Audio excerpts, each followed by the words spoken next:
Hello friends and welcome back. Today I'm sitting here barefaced. I have done my AM routine, which I will show you later, but I'm sitting here barefaced because I'm talking about skin today, and I'm talking about the one thing that I changed in my routine that cleared my skin from breakouts. So if that sounds interesting, keep on watching and listening, please. Also, I suck at intros, so I never do the regular YouTube routine where they're like, if you like my content, please subscribe. But the thing is, I'm a very, very small YouTube channel. All the engagement counts. So please, if you do like my content, try to have it as a habit to like my videos. And if you're not subscribed, please do subscribe because it does count so much. And if you hear somebody talking in the background, it's my husband.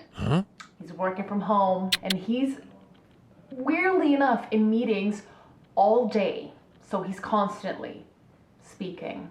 Hello.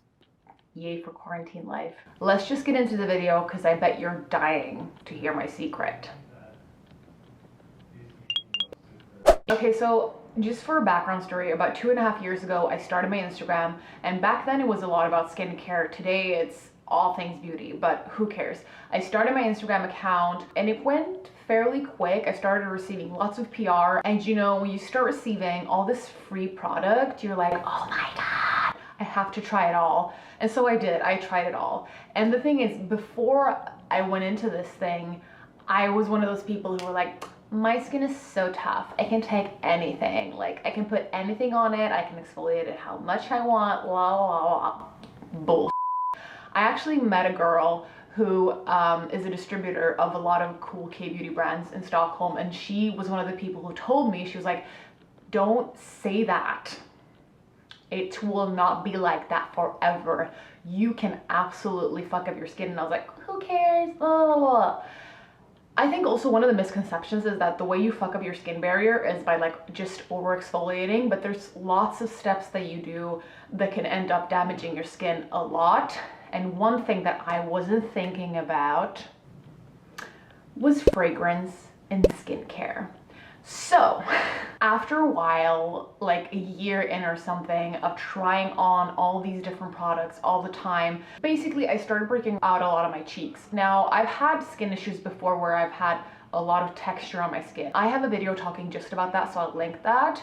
But I never had active breakouts. I mean, it wasn't bad. It wasn't like full on cystic acne. It wasn't on that scale, but I've definitely started getting like a lot of breakouts on my cheeks, so I would constantly have dark spots and active breakouts on my cheeks, and I never could figure out why.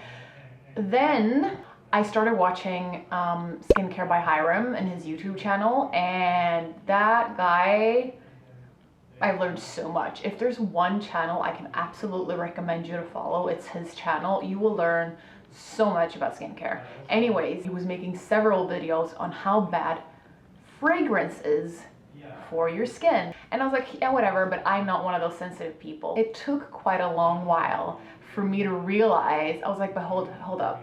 I just started to realize basically maybe the fact that I'm changing products all the time is fucking up my skin barrier, and it's making me be sensitive towards ingredients that I may not have been sensitive towards before.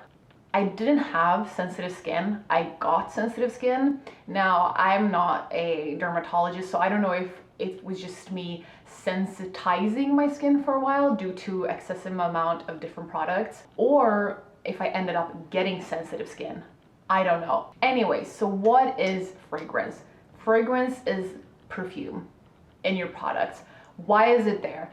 It's there to give you a nice experience. The thing about fragrance and skincare is that yes, it's a nice aromatic experience, but it's giving you zero benefit to your skin. Actually, not only zero benefits, but there's also a very high irritation potential to your skin. So listening to Hyram's videos, I realized there is two different types of fragrance. One is synthetic fragrance, which is lab-made or man-made, and one is essential oils.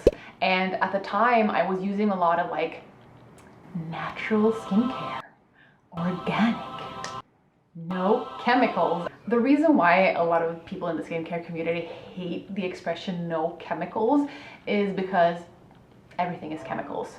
Even ingredients picked from nature is also chemicals.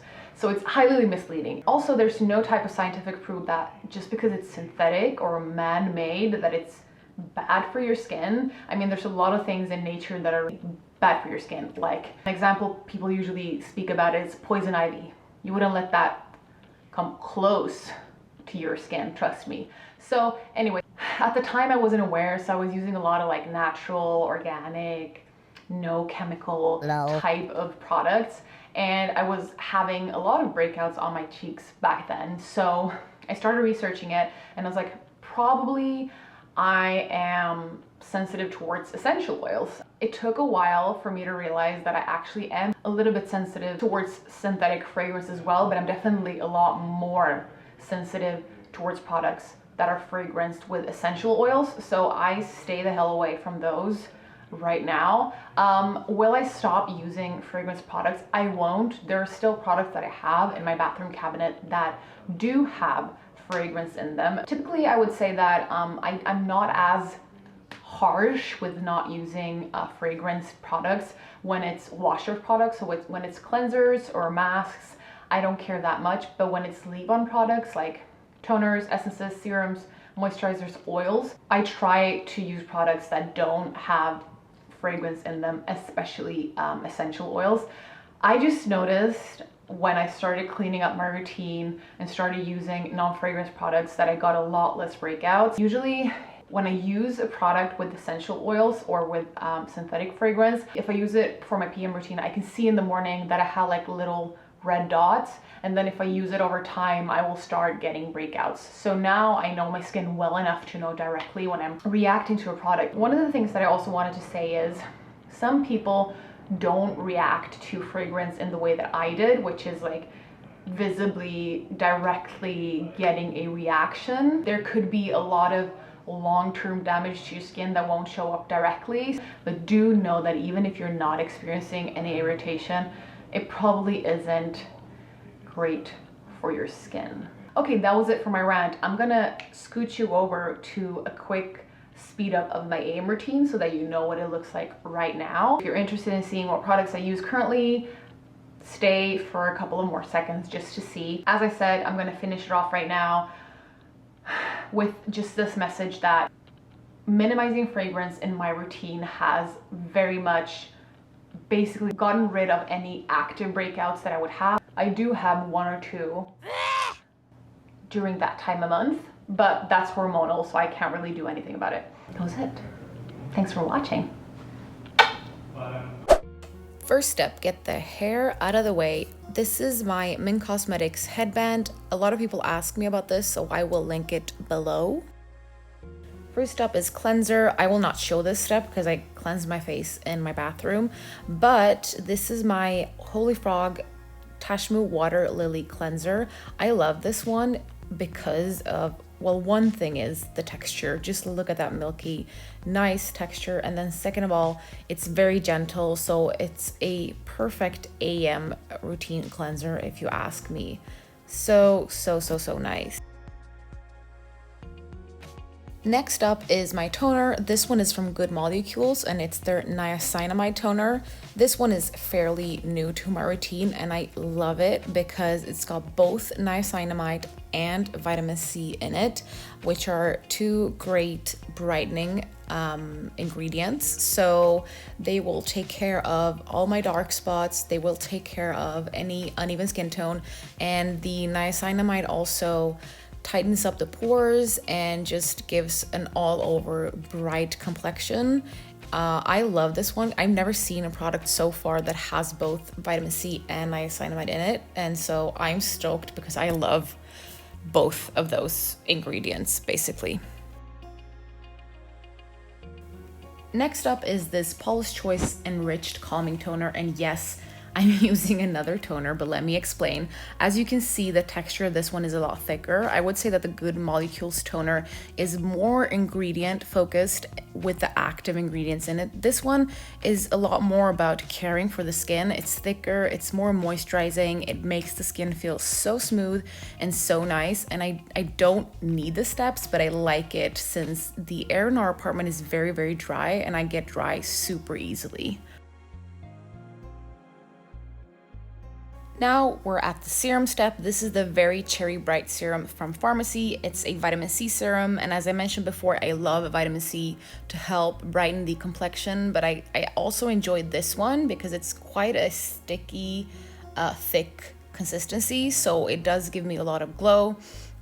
Vitamin C is a antioxidant, so it's great to use in your AM routine because it will help fighting the damage from free radicals.